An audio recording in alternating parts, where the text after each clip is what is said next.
ایک قوم تھی، اس کی طرف اللہ تعالیٰ نے 2 رسول بھیجے، اور اس قوم نے ان دونوں رسولوں کا انکار کیا۔ پھر ان 2 کی مدد کے لیے عززنا بثالث، تیسرا رسول بھیجا،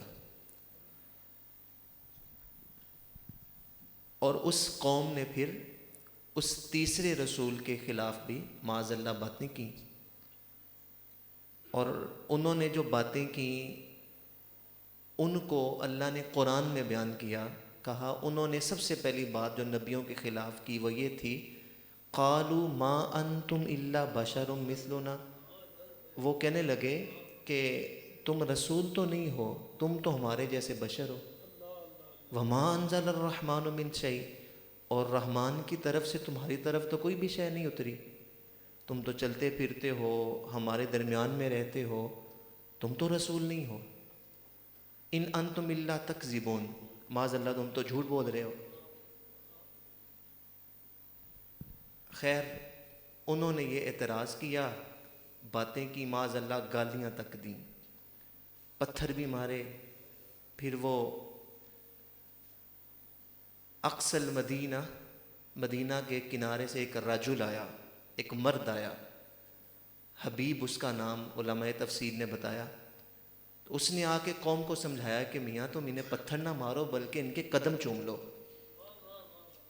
تو بہرحال اس کے سمجھانے پہ بھی جب قوم باز نہ آئی، برا بھلا کہنے لگی، گالیاں دیں، پتھر مارے، آگے سے ان رسولوں نے کیا جواب دیا، قالوا ربنا یعلم انا الیکم مرسلون، ہمیں اس بات کی پرواہ نہیں ہے کہ تم ہمیں کیا کہتے ہو، ہمارا رب جانتا ہے کہ ہم رسول ہیں، تم مانو یا نہ مانو ہمارا رب جانتا ہے کہ ہم رسول ہیں۔ ہمیشہ برائی کا جواب برے لہجے میں ہی نہیں دیا جاتا۔ اور شیخ سعدی شرازی نے لکھا نا کہ ایک بیٹی نے اپنے باپ کو رات کو سوتے ہوئے کراہتے دیکھا نا، بڑا تڑپ رہا تھا درد سے، تو بیٹی نے پوچھا بابا کیا ہوا؟ تو باپ نے بتایا کہ مجھے نا شام کو کتے نے کاٹ لیا تھا۔ تو بیٹی آگے سے کہنے لگی بابا بابا تو دندہ نہ داری، کہ ابا جب تجھے کتے نے کاٹا تھا تو تیرے دانت نہیں تھے، تو بھی کاٹ لیتا۔ تو والد کہنے لگا بیٹا ہر کاٹنے والے کو کاٹا نہیں جاتا، ہر کاٹنے والے کو آگے سے کاٹا نہیں۔ انہوں نے تو اعتراض کیا، گالیاں دی، معاذ اللہ برا بلا کہا، لیکن رسولوں نے آگے سے بس یہ کہا ربنا یعلم، ہمارا رب جانتا ہے کہ ہمیں تمہاری گواہی کی یا تمہارے ماننے کی ضرورت نہیں ہے۔ وہ اوچ شریف سے ایک سید زادے آئے نا پنڈی شریف میں، تو بڑے بڑے جو اس دور کے سادات تھے وہ اپنا شجرہ لے کر ان سادات کی بارگاہ میں پہنچے کہ ہمارے شجرے کی آپ تصدیق کر دیں۔ تو کسی تک خبر پہنچی تو وہ پیر مہر علی شاہ صاحب کے پاس آیا اور آگے کہنے لگا حضرت سب جا کے اپنے شجروں کی تصدیق کروا رہے ہیں، تو آپ بھی اپنا شجرہ لے کے ان کی بارگاہ میں جا کے تصدیق کروا لیں۔ تو پیر مہر علی شاہ صاحب بولے، کہنے لگے بیٹا میں جب وادی حمراء میں تھا تو میری عصر کی سنتیں قضا ہو گئیں، تو خواب میں حضور علیہ السلام کی زیارت ہوئی۔ یہ بات عقیدے کے طور پہ یاد رکھیں کہ جس نے خواب میں حضور علیہ السلام کو دیکھا اس نے حضور علیہ السلام کو ہی دیکھا۔ شیطان خواب میں بھی حضور جیسا ہونے کا دعویٰ نہیں کر سکتا۔ دوسری بات، جب حضور علیہ السلام کسی کے خواب میں آتے ہیں تو قصداً ارادہ کر کے پھر آتے ہیں۔ میں آپ کے خواب میں آؤں یا آپ میرے خواب میں آئیں، آپ کو نہیں پتا ہوگا، مجھے نہیں پتا ہوگا، لیکن حضور علیہ السلام ارادہ کر کے پھر خواب میں تشریف لے کے جاتے ہیں۔ تیسری بات، تیسرا عقیدہ، خواب میں آپ رات کو سو جائیں، آپ کو کوئی بندہ 1,00,000 روپیہ ہاتھ میں تھما دے، جب صبح اٹھیں گے تو 1,00,000 ہاتھ میں نہیں ہوگا۔ 100 بار میرے ہاتھ میں تیرا دامن آیا، جب آنکھ کھلی تو اپنا ہی گریبان پایا۔ خواب تو خواب ہوتا ہے نا، کچھ نہیں ہوتی حقیقت، لیکن حضور علیہ السلام خواب میں اگر کسی کو کچھ دیں تو وہ حقیقت میں عطا کرتے ہیں، وہ حقیقت میں عطا کرتے ہیں۔ چوتھی بات، جس نے خواب میں حضور علیہ السلام کو دیکھا، حضور نے فرمایا من رآنی فی المنام فسیرانی فی الیقظہ، جس نے مجھے خواب میں دیکھا ان قریب وہ جاگتے ہوئے بھی دیکھ لے گا۔ خواب میں حضور علیہ السلام کی زیارت ہوئی اور حضور نے کہا مہر علی سید ہو کہ عصر کی سنتیں چھوڑتے ہو؟ تو اس لمحے حضور کی زبان سے میرے لیے سید کا لفظ نکل چکا ہے، اب مجھے کسی کی تصدیق کی ضرورت نہیں ہے۔ اللہ نے ان انبیاء کے لہجے کو بیان کیا سورہ یاسین میں، ربنا یعلم، ہمیں تمہاری تصدیق کی ضرورت نہیں ہے، ہمارا رب جانتا ہے کہ ہم رسول ہیں، ہمارا رب جانتا ہے کہ ہم رسول ہیں۔ اچھا، یہ جب اللہ نے یہ سارا واقعہ اس قوم کا بیان کر دیا نا، اور انہوں نے معاذ اللہ انبیاء کو اپنے جیسا بشر کہا، تو پھر اللہ آگے جا کے کہتا ہے کہ پھر اس واقعے کے بعد ہم نے آسمان سے ان کے لیے کچھ بھی نہ اتارا، کچھ بھی نہ اتارا، نہ ان کی طرف کوئی نبی بھیجا، نہ ان کی طرف کوئی رسول بھیجا، بلکہ آسمان سے ایک چیخ، ان کانت الا صیحۃ واحدہ، ایک چیخ آئی اور اس چیخ نے ان سب کو تمام کر دیا۔ سورہ یاسین کی ان آیات سے ہمیں یہ پتہ چل رہا ہے کہ جب کوئی قوم، بدبخت قوم، اپنے لیے اللہ کی طرف سے بھیجے گئے رسول کو اپنے جیسا بشر کہنا شروع کر دے، پھر ان پر اللہ کا عذاب اترتا ہے۔ تو یہ آیات ہمیں یہ عقیدہ دے رہی ہیں کہ ہمارے آقا و مولا صلی اللہ تعالیٰ علیہ وسلم کو ہم نے کبھی بھی اپنے جیسا بشر نہیں کہنا۔ بدبخت قوموں کا مزاج ہوتا ہے جو نبیوں کو بشر کہہ کر ان سے ملنے والی ہدایت، روشنی اور نور سے محروم ہو جاتے ہیں۔ یہ عقل کی کہہ لیں کہ کم بختی اور کم عقلی ہے کہ انسان انبیاء کے حواس کو اپنے حواس پر قیاس کر لے، حالانکہ حضور علیہ الصلاۃ والسلام نے واضح فرمایا انی اسمع ما لا تسمعون انی ارا ما لا ترون، میں وہ دیکھتا ہوں جو تم نہیں دیکھتے اور میں وہ سنتا ہوں جو تم نہیں سنتے۔ اسی لیے حضور علیہ السلام نے فرمایا صحابہ اپنی صفوں کو سیدھا رکھا کرو، میں تمہارے رکوع بھی دیکھتا ہوں اور دلوں میں پیدا ہونے والے خشوع بھی دیکھتا ہوں۔ حضور علیہ الصلاۃ والسلام کو اپنے جیسا بشر کہنے کی ممانت اللہ نے قرآن میں کر دی، اور جو بدبخت کہتے ہیں وہ ایک قرآن پاک کی آیت لے کے کہتے ہیں، اللہ نے کہا نا قل انما انا بشر مثلکم، اے نبی آپ فرما دیں کہ آپ ان جیسے بشر ہیں۔ تو یہاں تو رب کہہ رہا ہے، تو پھر ہم بشر کیوں نہیں کہہ سکتے؟ یہاں قرآن کے اسلوب کو دیکھیں، اللہ نے یہ نہیں کہا کہ اے محبوب انت البشر یا انت بشر مثلکم، اے محبوب آپ ان جیسے بشر ہیں۔ اللہ نے کہا محبوب آپ فرمائیں کہ آپ ان جیسے بشر ہیں۔ اگر کوئی عالم یہ کہے کہ میرا علم تو کچھ بھی نہیں ہے، مجھے کچھ بھی نہیں آتا، خطب حدیث پڑھانے والا، درس نظامی کا آخری سال دورہ حدیث پڑھانے والا، کوئی مفسر، کوئی محدث یہ بات کہے کہ میرے پاس تو علم نہیں ہے، تو یہ اس کی عاجزی ہوگی، یہ اس کی عاجزی ہے۔ حالانکہ سامنے والے سب جانتے ہیں کہ یہ تو عالم ہے، تبھی تو مسند حدیث پہ بیٹھ کے حدیث پڑھا رہا ہے، تبھی تو درس نظامی کے طلباء کو قرآن کی اور احادیث کی تفسیر، توضیح اور تشریح سمجھا رہا ہے۔ لیکن اس کے باوجود اگر وہ خود کہے کہ میرے پاس علم نہیں تو یہ اس کی عاجزی ہے۔ لیکن اگر اسی مجلس میں اس کے استاذ، اس کے شیخ یہ کہہ دیں کہ یہ تو جاہل ہے، اسے کچھ نہیں آتا، تو یہ جو لفظ ہیں اس شخص کے لیے سند بن جائیں گے کہ اس کے استاذ نے، اس کے بڑے نے کہہ دیا کہ اسے کچھ نہیں آتا، لہٰذا جس کا استاذ کہہ رہا ہے کچھ نہیں آتا تو ہم کیسے مان لیں کہ اسے کچھ آتا ہے؟ خود کہے گا تو عاجزی ہوگی، لیکن بڑا کہہ دے گا، شیخ کہہ دے گا تو وہ سند بن جائیں گے۔ اللہ نے فرمایا محبوب قل، آپ فرمائیں، آپ فرمائیں، آپ فرمائیں گے تو آپ کی عاجزی ہوگی، اور اگر میں کہوں گا تو قرآن کی سند بن جائے گی۔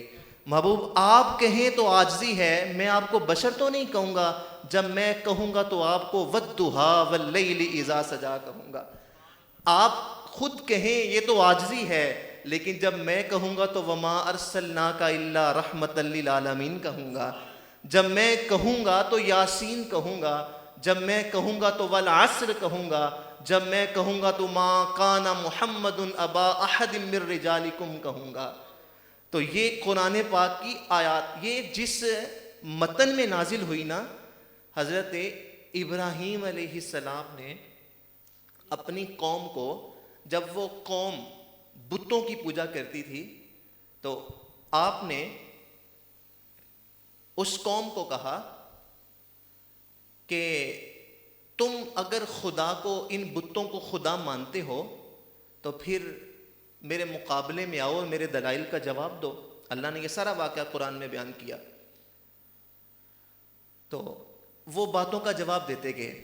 اب آخر میں جناب ابراہیم علیہ السلام نے ایک دلیل ان کے سامنے رکھی، کہا ان اللہ یأتی بالشمس من المشرق فأتی بہا من المغرب، میرا رب وہ ہے جو سورج کو مشرق سے نکالتا ہے اور مغرب میں غروب کرتا ہے۔ اگر یہ تمہارے بت خدا ہیں، نمرود کو بھی کہا کہ اگر تم خدائی کا دعویٰ کرتے ہو یا جو تمہارے پتھر کے صنم خدا ہیں تو پھر سورج کو مغرب سے نکال کے دکھائیں نا۔ قرآن کہتا ہے جب یہ بات کہی فَبُہِتَ الَّذِي كَفَرَ، کفر کی کمر ٹوٹ گئی کہ سورج مغرب سے کون نکالے، نہیں نکال سکے۔ لیکن حضرت ابراہیم کے یہ الفاظ لوگوں کے ذہنوں میں دلیل کے طور پر بیٹھ گئے کہ مشرق سے نکالنے والا اور مغرب میں سورج کو غروب کرنے والا خدا ہے، اگر کوئی مغرب سے نکال لے تو وہ بھی خدا ہوگا۔ حضرت ابراہیم علیہ السلام کو تو پتہ تھا یہ ایسا نہیں کر سکتے، لیکن دلیل کے طور پر یہ لفظ لوگوں کے ذہنوں میں بیٹھے ہوئے تھے۔ اب جب حضرت علی رضی اللہ تعالیٰ عنہ کی نماز عصر قضا ہوئی، حضور علیہ السلام نے ہاتھ اٹھا کے کہا اللہم ان عبدک علیٰ کان فی طاعتک و طاعت نبیک فردد علیہ الشمس، اے اللہ تیرا بندہ علی تیری فرما برداری میں تھا۔ نماز چھوڑنا فرما برداری نہیں ہے، لیکن محبوب کہہ رہے ہیں اے اللہ تیرا بندہ علی تیری فرما برداری میں تھا، یوں کہ تیرے محبوب کی خدمت میں تھا۔ فردد علیہ الشمس، اس پہ سورج کو پھیر دے۔ غروب ہوا سورج، پلٹ کے واپس عصر کے مقام پہ آیا۔ سورج مغرب سے دوبارہ طلوع ہوا، دوبارہ نکلا۔ اس موقع پہ اللہ نے کہا محبوب کہیں دلیل ابراہیمی کی روشنی میں کہ مغرب سے نکالنے والا سورج خدا ہو سکتا ہے، کہیں اس دلیل کی روشنی میں بندے تجھے خدا نہ سمجھ بیٹھیں کہ تو نے تو مغرب سے بھی نکال دیا ہے۔ قل انما انا بشر مثلکم، اے محبوب کہہ دے کہ میں تمہارے جیسا بشر ہوں۔ انما انا بشر، یہ اس موقع محل پہ یہ آیت کریمہ نازل ہوئی۔ بہرحال حضور علیہ السلام ہمارے جیسے بشر، انت البشر، وہ بشر ماننا ضروری ہے، لیکن انت البشر لا کل بشر، ایسے بشر ہیں کہ ان جیسا پھر بشر ہے، ایسے بشر ہیں کیسے؟ لم یتساؤ، امام بخاری نے لکھا لم یتساؤ، حضور ایسے بشر ہیں کہ محبوب علیہ السلام کو زندگی میں ایک مرتبہ بھی جمائی نہیں آئی۔ جمائی یہ شیطان کی طرف سے ہوتی ہے۔ کہا ایسے بشر ہیں کہ زندگی میں ایک مرتبہ بھی جمائی نہیں آئی۔ پھر فرمایا ایسے بشر ہیں کہ ان کے وجود اقدس پر زندگی میں ایک مرتبہ بھی کبھی مکھی نہیں بیٹھی۔ اور ایسے بشر ہیں لم وضع ظلہ علی الارض قط، کہ ان کے مبارک وجود کا سایہ کبھی، جسم کا سایہ کبھی زمین پر پڑا ہی نہیں۔ ایسے بشر ہیں کہ ان کے بدن کا سایہ کبھی زمین قط، کبھی بھی نہیں پڑا۔ کیوں نہیں پڑا؟ عبدالحق محدث دہلوی فرمانے لگے سایہ شے از شے لطیف تر، کسی شے کا سایہ اپنی اصل سے زیادہ حسین ہوتا ہے، اور حضور علیہ السلام سے حسین تو اللہ نے کسی کو بنایا ہی نہیں۔ کہا محبوب ہم آپ کا سایہ نہیں بنائیں گے، کہیں کسی گستاخ کا قدم آپ کے سائے پہ نہ آ جائے۔ اللہ نے محبوب کو بغیر سائے کے پیدا فرمایا۔ ایسے بشر ہیں کہ کبھی جسم اقدس کا سایہ بھی زمین پر نہیں پڑا۔ اور کیسے بشر ہیں؟ محبوب علیہ السلام ہجرت فرمانے لگے، غار ثور پہ گئے، 3 راتیں وہاں پہ قیام کیا جناب صدیق اکبر رضی اللہ تعالی عنہ کے ساتھ۔ سیدنا صدیق اکبر رضی اللہ تعالی عنہ نے حضور علیہ السلام کو اپنے مبارک کندھوں پہ اٹھایا اور غار ثور کی چڑھائی چڑھنے لگے۔ تھوڑی مسافت نہیں ہے، طویل مسافت ہے، اور ہٹا کٹا نوجوان بھی 4-5 مرتبہ کم از کم بیٹھ کے سانس لیتا ہے، پانی پیتا ہے، پھر اوپر چڑھتا ہے۔ اور یہ اس وقت بیٹھنا پڑتا ہے کہ جب اوپر چڑھنے کے لیے راستے بنے ہیں، سیڑھیاں بنی ہیں۔ سیدنا صدیق اکبر حضور کو اس وقت لے کر گئے جب سیڑھیاں نہیں تھیں، نوکیلے پتھر تھے، اور پھر سلام نہ کریں ان کی عظمت کو کہ وہ اکیلے نہیں گئے، حضور کو کندھوں پہ اٹھا کے پھر لے کر گئے ہیں۔ اور کیفیات کیا تھی؟ پباں پار قدم نہیں لاندا، 100 پہاڑ تے چڑھیا جاندا، او پیا جاندا یار نبی دا، یار بھی یارے غار نبی دا۔ تو حضور کو کندھوں پہ اٹھا کر لے کر گئے۔ تو جب آگے گئے تو علماء فرماتے ہیں کہ مکری نے جالا تنا ہوا تھا، کبوتری نے انڈے دیے ہوئے تھے۔ ایک تو ہمارے ذہنوں میں یہ بات ہے نا، یہ بھی بعض علماء نے لکھی، جب حضور علیہ السلام غار میں چلے گئے پھر مکری نے جالا تنا اور کبوتری نے انڈے دیے۔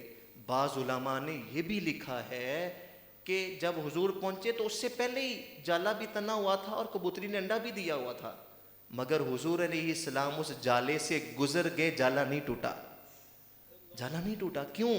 حضور علیہ السلام نور ہیں۔ بشر کے گزرنے سے، شیشے سے اگر آپ گزریں گے تو شیشہ ٹوٹ جائے گا نا، لیکن اسی شیشے میں سے آپ روشنی گزاریں گے تو شیشہ نہیں ٹوٹے گا، روشنی گزر جائے گی۔ اس مکڑی کے جالے سے حضور علیہ السلام گزرے عالم نورانیت میں، تو جالا، سوال یہ پیدا ہوتا ہے حضور تو نور تھے تو گزر گئے، جناب ابو بکر بھی تو گزرے نا، تو پھر ان کے گزرنے سے جالا کیوں نہیں ٹوٹا؟ کہا میرے مصطفیٰ ایسے نور ہیں کہ خود تو نور ہیں ہی، جس کو چھو لیں اسے بھی نور بنا دیتے ہیں۔ جناب ابو بکر کو چھوا، انہیں بھی نور بنایا، لہٰذا وہ بھی جالے سے گزرے اور جالا نہیں ٹوٹا۔ وہاں 3 راتیں قیام کیا، پھر اترے مدینہ کی طرف گامزن ہوئے۔ راستے میں بھوک لگی، سامنے ایک خیمہ نظر آیا، اس خیمے میں داخل ہوئے۔ وہاں ایک عورت، بادیہ نشین عورت، گھر کی صفائی کر رہی ہے، نام اس کا عاتقہ ہے۔ گھر میں داخل ہوئے ابو بکر صدیق رضی اللہ تعالیٰ عنہ، کہا کہ ہم تمہارے مہمان ہیں، ہماری مہمان نوازی کے لیے کچھ پیش کرو۔ کہنے لگی حضرت ہم عرب کے لوگ مہمان نوازی کے اصولوں سے واقف ہیں، ہم آپ کی خوب مہمان نوازی کرتے، لیکن مسئلہ یہ ہے کہ ابھی ہمارے گھر میں آپ کے لیے کچھ ہے نہیں۔ حضور علیہ السلام نے فرمایا وہ جو سامنے بکری بندھی ہے، کہا یہ تو لاگر کمزور ہے، 6 ماہ سے دودھ ہی نہیں دیتی۔ حضور علیہ السلام نے فرمایا اگر تم کہو تو ہم اس کا دودھ دھوئیں۔ حضور علیہ السلام آگے بڑھے، بکری کے پشت پہ ہاتھ پھیرا تو بکری کے تھنوں میں دودھ آ گیا، بکری کے تھنوں میں دودھ آیا۔ حضور علیہ السلام نے دودھ دھویا، خود جام نوش کیا، جناب ابو بکر نے پیا، ام معبد نے پیا، عاتقہ نام ہے لیکن مشہور ہوئی ام معبد کے نام سے۔ دودھ پیا، خود بچوں کو پلایا، ام معبد کے گھر کے سارے برتن بھی بھر گئے، لیکن تھنوں سے دودھ ختم نہیں ہوا، ختم ہونا بھی نہیں تھا۔ حضور کے مبارک ہاتھوں کی برکت سے اس کا تعلق حوض کوثر کی نہروں سے جڑ گیا تھا۔ اچھا، شارحین نے لکھا کہ پھر وہ بکری حضور علیہ السلام کی ظاہری حیات مبارکہ میں بھی زندہ رہی، جناب ابو بکر صدیق رضی اللہ تعالیٰ عنہ کے مبارک دور میں بھی زندہ رہی۔ کب تک زندہ رہی اس کی تاریخ نہیں، لیکن کہا حضور علیہ السلام کی زندگی میں بھی زندہ رہی، جناب ابو بکر صدیق کے دور حکومت میں بھی زندہ رہی، حضرت عمر رضی اللہ تعالیٰ عنہ کے دور میں عام الربادہ قحط کا سال آیا، پورے مدینے سے کچھ نہیں ملتا تھا، ام معبد کے گھر سے دودھ تب بھی مل جاتا تھا، تب تک وہ زندہ رہی۔ حضور علیہ السلام برکتیں بکھیر کے وہاں سے رخصت ہو گئے۔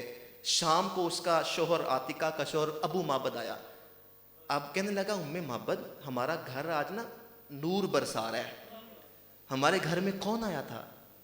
ایک بار وہ جدھر سے گزرے ہیں نصیر، 1000 بار ادھر سے بہار گزری ہے، ہمارے گھر میں کون آیا تھا؟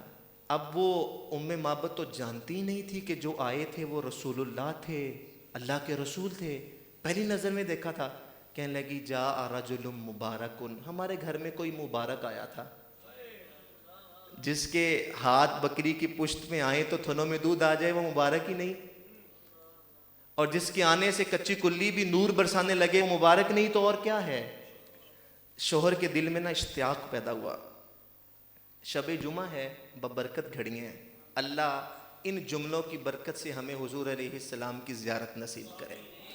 شوہر کہنے لگا ام معبد جو آیا تھا وہ کیسا تھا؟ جو آیا تھا وہ؟ اب کہنے لگی ابو معبد میں کیا بتاؤں، میری آنکھوں نے کیا دیکھا ہے؟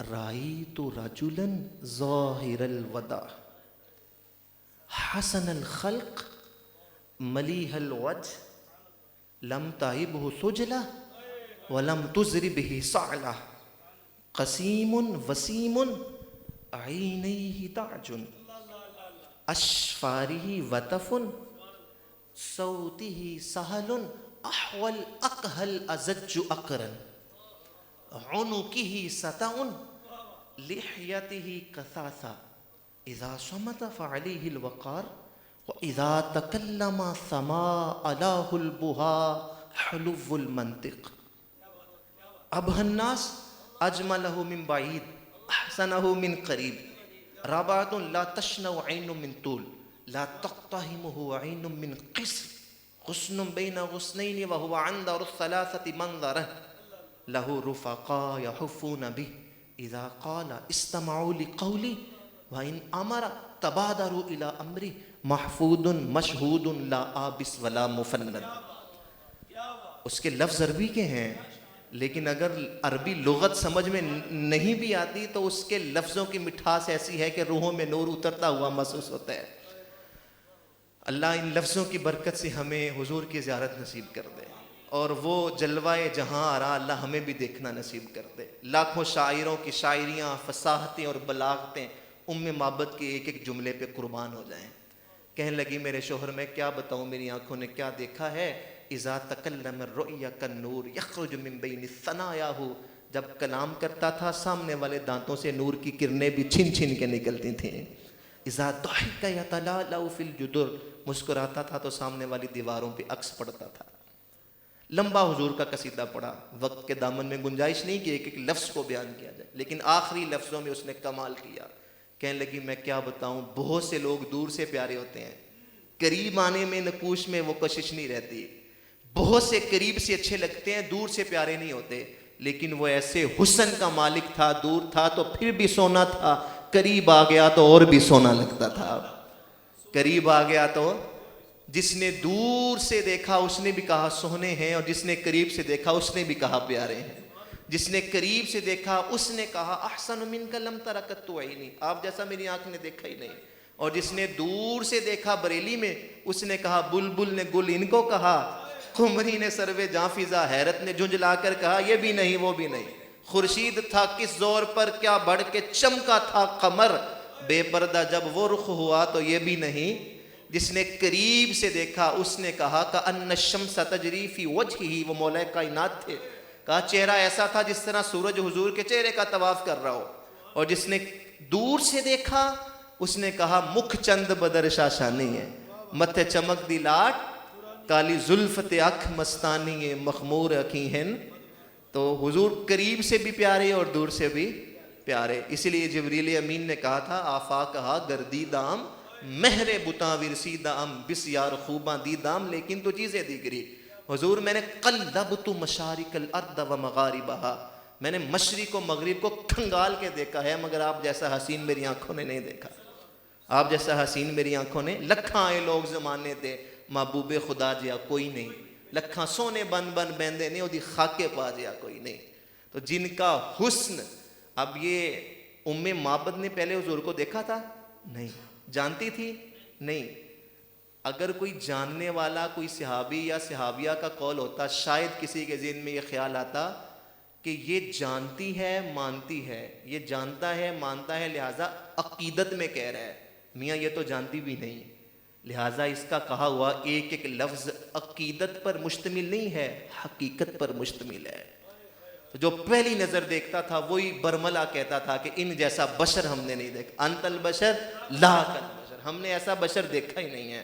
لہذا کبھی بھی ایسا نہ کریں کہ آپ کے ذہن میں یہ وسوسہ بھی آئے کہ معاذ اللہ حضور علیہ السلام ہمارے جیسے بشر تھے. ان کے تو انگلی کے اشارے سے چاند کے 2 ٹکڑے ہو جاتے ہیں، سورج پلٹ کے اثر کے مقام پہ آ جاتا ہے. ان کا تو ہاتھ عبداللہ بن عقیق کی پنڈلی پہ لگے تو پنڈلی جڑ جاتی ہے، ٹھیک ہے، ان کا لعاب دہن آنکھوں میں لگے تو بنائی واپس آ جاتی ہے. تو ان جیسا بشر دنیا میں اور کوئی، ایسے بشر ہیں کہ ان جیسا بشر، اور ایسے نور ہیں کہ رب نے اپنے نور سے ان کو تخلیق فرمایا ہے. اللہ تعالی ہم سب کو نبی پاک صلی اللہ علیہ وسلم کی شان و عظمت کو سمجھنے کی توفیق عطا فرمائے. الحمدللہ رب العالمین والصلاة والسلام علی سید المرسلین. یا ربنا یا ربنا یا ربنا یا ربنا یا رحم الراحمین. یا مالک مولا یا مالک کریم، ہم سب کی حاضری اپنی بارگاہ میں قبول فرما۔ اے اللہ، یہ بابرکت گھڑیاں ہیں، شب جمعہ ہے، دعاؤں کی قبولیت کی رات ہے، مولا اس بابرکت رات کا صدقہ ہم سب کو حضور کی غلامی میں قبول فرما لے۔ اے اللہ، حضور علیہ السلام کا سچا سچا عاشق بنا، حضور علیہ السلام کی ذات گرامی سے والہانہ محبت کرنے کی توفیق عطا فرما، حضور علیہ السلام کی غلامی میں جینا اور مرنا نصیب فرما، حضور علیہ السلام کی ناموس پہ مر مٹنے کا جذبہ عطا فرما، کریم آقا صلی اللہ تعالیٰ علیہ وسلم کی زیارت نصیب فرما۔ اے اللہ، معبد کے کہے ہوئے لفظوں کا واسطہ ہم سب کو خواب میں نبی پاک صلی اللہ علیہ وسلم کے جلوے دیکھنا نصیب فرما۔ اے اللہ، ہم سب کو حضور علیہ السلام کے شہر نور کی زیارت نصیب فرما، بار بار حرمین شریفین کی بعد حاضریاں نصیب فرما۔ اے اللہ، ہم سب کو حضور علیہ السلام کا ذکر خیر کرتے رہنے کی توفیق عطا فرما۔ جتنے بھی ثناخواں آئے اور انہوں نے ثناخوانی کی سعادت حاصل کی، مولا سب کو لحن داودی سے حصہ عطا فرما۔ اے اللہ، سب کی حاضریاں اپنی بارگاہ میں قبول فرما۔ اے اللہ، ہم سب کو نبی پاک صلی اللہ تعالیٰ علیہ وسلم کی سیرت پر عمل کرنے کی بھی توفیق عطا فرما۔ اے اللہ، جو ساتھی اس بزم کا اہتمام کرتے ہیں، دنیا آخرت کی بھلائیاں ان کا مقدر فرما۔ حضور علیہ السلام کے وسیلہ جلیلہ سے تمام بیماروں کو شفا عطا فرما، تمام قرض داروں کو قرضے سے خلاصی عطا فرما۔ جتنے بھی ساتھی دعا میں شریک ہیں، مولا سب کو برکتیں عطا فرما۔ جولیاں پھیلا کے تیری بارگاہ میں حاضر ہیں، مولا ہماری پھیلی ہوئی جولیاں اپنی رحمت سے بھرپور فرما، جھوٹ، غیبت، چگلی، حسد اور وعدہ خلافی سے محفوظ فرما۔ اے اللہ، اپنی رضا میں راضی رہنے کی توفیق عطا فرما، اپنی رضا میں راضی رہنے کی توفیق عطا فرما۔ اے اللہ، ہمیں اخلاص عطا فرما، اپنے مقبول بندوں میں ہمیں شامل فرما، بخشے ہوئے بندوں میں ہمیں شامل فرما۔ 70,000 افراد کا گروہ جو بغیر حساب کے جنت میں جائے گا، مولا ہمیں ان میں شامل فرما، ہماری بخشش فرما، ہمارے والدین کی بخشش فرما، حضور علیہ السلام کی ساری امت کی بخشش فرما، وطن عزیز پاکستان کی حفاظت فرما، اس وطن میں نظام مصطفیٰ کی بہاریں عطا فرما۔ اے اللہ، میرے اہل سنت کی خیر فرما، ان کا سایہ عافیت ہم سب پہ دراز فرما۔ یا الہی، سب دعائیں تیرے کرم سے مقبول ہوں، جب چلیں دنیا سے تو تیری یاد میں مشغول ہوں۔ یا الہی، ہر علت، ہر قلت، ہر ذلت سے رہائی دے دے، اپنے نبی کے پاک در کی گدائی دے دے۔ یا الہی، ہم سو جائیں یا مصطفیٰ کہتے کہتے، کھلے آنکھ صلی علیہ کہتے کہتے، صلی اللہ تعالی علی حبیبہ محمد۔